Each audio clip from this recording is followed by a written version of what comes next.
Taxpayers may not be getting their money's worth when it comes to mineral extraction on the Great Salt Lake. That without a lake, there is no success for anyone. I'm Ben Winslow on Utah's Capitol Hill. A tough new audit is out, and it calls for changes to how the state tracks mineral extraction on the Great Salt Lake. We found that some mineral extraction operators are not always following administrative rule or the royalty calculations as set forth in their individual royalty agreements.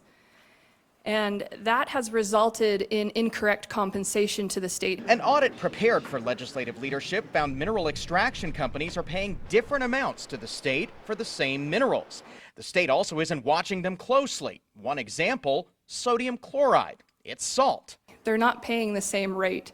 And if we held administrative operators to the rate that's in administrative rule, that would result in an additional $832,000 in royalties to the state. Many companies also take deductions, as much as $112 million. Auditors raised questions of whether it's all justified.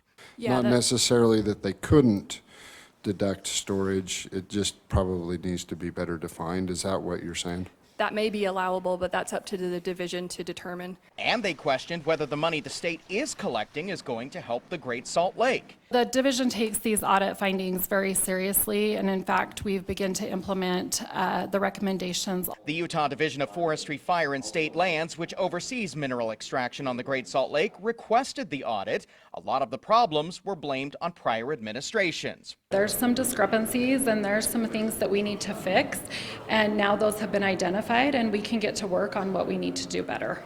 The Great Salt Lake dropped to its lowest level in recorded history in 2022. That set off alarm bells on Utah's Capitol Hill with state leaders. In your assessment, as you're directing this process, you feel you have the tools to actually collect the royalties that need to be collected, yes or no? Yes.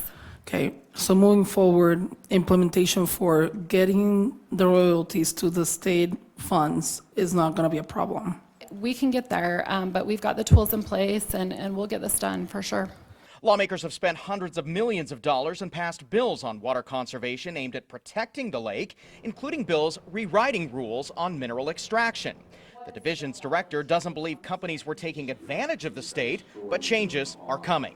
It's a different day on Great Salt Lake, and everybody's come to that conclusion. And so we're actively looking at what can be done differently. A lot of the contracts the state has with mineral extraction companies are being renegotiated as a result of bills the legislature has passed and this audit, so it is possible companies could be paying more in the future. On the Hill, Ben Winslow, Fox 13 News, Utah.